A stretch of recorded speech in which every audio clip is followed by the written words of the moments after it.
Hi, welcome to another episode of Sam Hauser Unplugged, and I'm your host, Sam Hauser.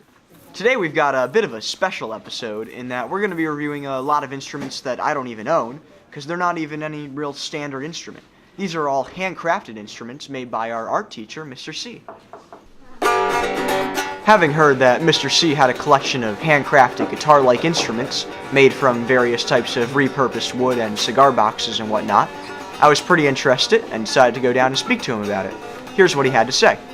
My first experience with the Cigar Box guitar was Mickey Mouse playing, plucking away on his instrument. But fast forward to about 15 years ago, I saw these really cool videos from YouTube, and just getting these incredible sounds out of these Cigar Box guitars and other instruments. And so that's kind of is what started my quest on learning more about the instrument.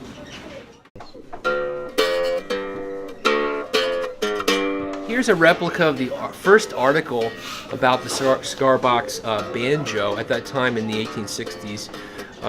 Fiddles, violins, and banjos were more popular.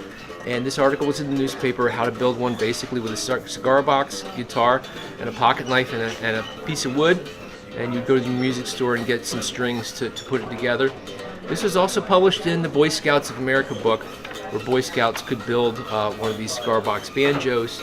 And then eventually in the early 1900s, banjos kind of fell out of favor and people started building cigar box guitars, ukuleles, dulcimers, all sorts of interesting instruments. I think the oldest image we have of a cigar box instrument is in the archives. It's a Union Civil War soldier playing a violin in the campsite. Fast forward to just a few years ago, some of my friends actually wrote books on the subject, and in their research they found that musicians such as Carl Perkins, who wrote Blue Suede Shoes, Lightning Hopkins, B.B. King, Jimi Hendrix, they all kind of got their start on the cigar box guitar.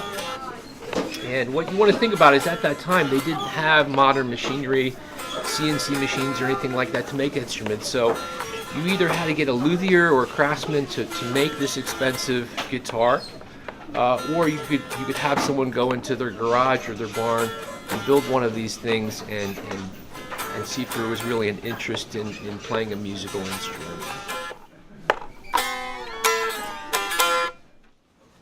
All in all, while these instruments may look differently, they play the same as any manufactured instrument. The only difference is that these have a bit of character added to them.